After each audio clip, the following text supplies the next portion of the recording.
Hello everybody, welcome back to the table. What we're going to do is take a moment to do an unbagging of MBT from GMT Games. Now I say unbagging because they sent me a review copy, but they didn't have a box to put it in. So they sent me it all in a bag, and all the components are here, and they all arrived in good condition. So what I want to do is show you what comes in here. Now, for those who are familiar with the game, this did come out a few years ago.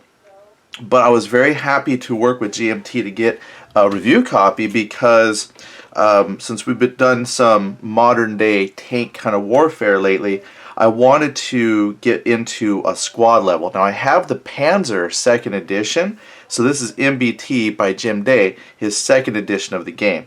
So I really wanted to, get into this and play around with the system a little bit and bring you some squad level, kind of zoom in more tactically from a platoon level, come back into like individual vehicles this time around. And this is a great system to do that.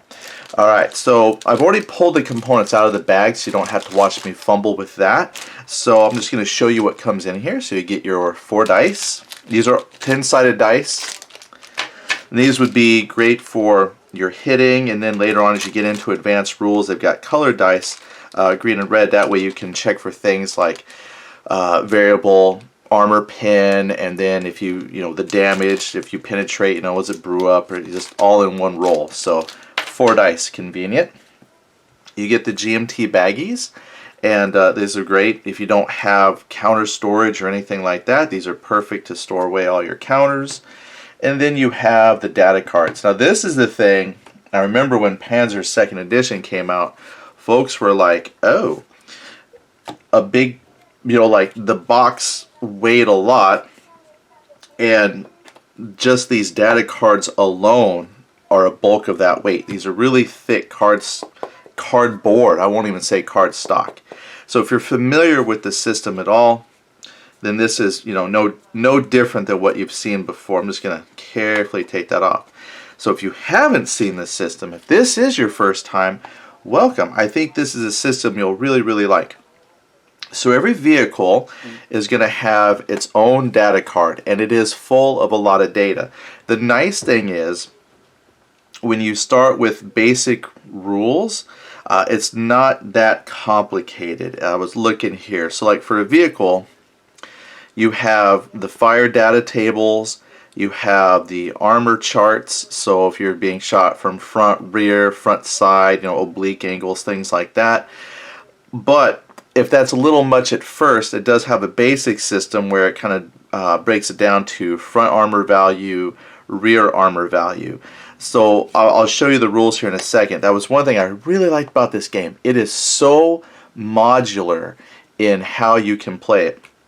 Start with the basic rules, and there's advanced rules and optional rules, and you'll need just about all the basic rules to play, but from there you can really pick and choose what you want, and that which is just amazing. So to give you an idea here, this first box looks like it's the Russians and Americans, or Soviet Union and Americans, and so you've got, there's some T-72s, here's a T-80U, T-80B, it's T-72BA and T-72AV. Points value, again, their gunnery charts, armor. So quite a bit of information. And I point that out because if you're a person who really likes kind of their details when it comes to like armored warfare, these are really good games, I think. So I've been told there's some other ones that I haven't played or seen myself, but I think this is an excellent series that will give you quite a bit of detail. Like for example here, once you have your range down, it's all in hexes, but point blank, short range, medium range, long range. So if it's got, well, like here, this is a BRM, so it's like a troop carrier. So it's got heat. Mostly this would be heat rounds from the autocannon that it has, and yeah, I'm looking here, the penetration is 80, so this is shooting rounds that are a heat round high explosive anti-tank, so it doesn't lose its penetration value over distance. When it hits the target, it explodes and it shoots a jet of hot stream of molten liquid lava to penetrate the armor, versus a kinetic round. So if we have here, let's see if there just happens to be like a tank with a kinetic in here. I just put a tank away. So let's grab the tank. So with your tank, you have, well, here it's got APFSDS rounds, so armor piercing, fin stabilized, discarding sable rounds. That's your kinetic energy. So it says right here 125 millimeter KE for kinetic energy, and then 125 millimeter CE chemical energy. That's important because then the different types of armor that you have on vehicles react differently to the type of round being shot at it. And so the kinetic energy round loses its penetration over distance, and then it's got the heat round value. So this little chart looks complicated, but all the information is pretty easy to follow. And so what I'm getting at is there's a lot of vehicles and they have quite a bit of detail. But again, start with the basic rules and kind of work your way up. It all makes sense. I'm trying to put this back on to hold it here. So he came with 4 of these. We can look here. I'm trying to find one that's got like a lot of tanks to give you an idea, because that's what I really like is the tanks. So you've got a T64BV, T62, T55s, a BMP2, BMP1P. So there's a lot of variations on here. BMP3, BTR80, BTR70. It's got some artillery, half squads. There's the infantry information, BRDM. Let's see here. We'll grab some of the American stuff. We'll see how high up into the technology tree we go. So here's an Abrams. That's just a standard M1, and it's even got 105 millimeter gun information on there. Then there's an M1 IP improved. Then it's got the 105. Probably little differences in armor. Yeah, little subtle differences in armor. But so you have that M1 IP, then you have an M1A1, and then on the back an M60A3, then a 113A2, that's what I drove when I was in the Army, M551A1 Sheridan, you got an M2A1 Bradley, M3A1 Bradley, then a M150, oh that's got the toe, that's like the 113 with a toe on it, then another one, an M901A1 ITV, or the Fist V. Then there's a M106A2. What has that got? 170. I guess it's just a gun mounted on there. And then artillery. Is that a M109? It doesn't say specific. It just talks about, dig that out. Here's bogging, counter battery fire. So again, that's what makes this such an incredibly cool system, in my opinion, is the fact that it is so modular. So there's your basic rules, there's your advanced rules.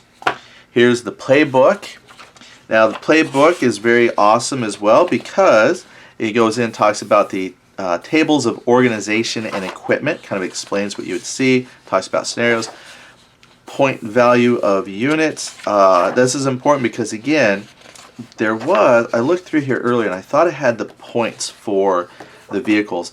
Again, this gives you information you can do for designing your own scenarios. That way, if you wanted to play with just your basic rules and you want to incorporate just a few optional rules, you don't have to worry about mucking up scenarios that are already in the playbook, but you can totally create your own scenarios and battle situations to test out specific rules that you want to slowly incorporate. So here's your table of organization and equipment. Kind of the hierarchy of how, like here's a motor rifle regiment, here's what it would include or could potentially include, and then pop right into the point system. And that way you can buy. The thing too that I have not seen people do, but you can do pickup games with this, and I thought that's always been kind of a cool concept, kind of like what you can do with miniatures games. Why can't we do that with board games? Now you got points, so you can say, all right, you get 200 points, I get 200 points, let's put some stuff together. Maybe you need more points than that, but you could do fairly balanced battles against each other just by buying what you want off of the table here. And then it goes in and tells you how to read the scenario formations. And then right there, boom, goes right into scenario 1, special conditions. Now the nice thing too is when you have like some special conditions, sometimes you can play the game as is, just like tanks versus the tanks. But later on, there's you can come back to some of these and add in, like they'll have some additional complications in the scenarios that you can add in as well. Like here, if command span rules are in effect, the US CHQ has a command span of 10 hexes, the Soviet CHQ has a command span of 6. So if you played this scenario just using basic rules, you could come back later and then replay it, but then throw in some of these optional rules. So I always thought that was very cool. These are very versatile scenarios. Now, of course, if you want to move forward and you want to play scenario 3, you might have to read up on infantry and the law, and they got a dragon and whatnot, because it's going to add in some additional elements there. So you can slowly increase your knowledge of the game. But let's see, there's 4 scenarios. Eastern Germany, I guess. Federal Republic of Germany, I think, with FRG. Here's Abrams. Elements of the 28th Tank Regiment, seasoned. Then there's scenario 5, exploitate, and they just slowly start to grow in complexity and the amount of units involved. Forward observer units. Yep, pretty soon you've got quite a bit. Limited spotting by day, limited spotting by night. So they do pick up in complexity. That's why I think it's very cool that you can create your own scenarios. That way, as you learn the game, you don't have to feel like you have to know all of it at once. Just start slow. Start slow. Slow and easy. Look there. And then finally we get, what is that? 10 scenarios in the playbook.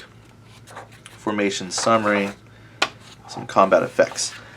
So that's all of the books that come in there. Then we've got here the counter sheets. Come down a little bit for those. I've always liked these. They have a little bit of information, but not a whole lot. Most of the information that you have down here is due to movement, like 8-track, 8T. I think that's road movement. Like, of course, I'm going off memory, so I might not remember exactly. But there's like a trail movement, road movement. Yeah, I'll remember as I get going in it. But counter art, I've always liked the counter art. It's very detailed. The thing is, unless you get really, really close, it's hard to see because the camouflage kind of blurs out some of the detailed line work that they have. So from here on the camera, you might not be able to see it, but if you get up and hold these really close, they have very intricate drawings.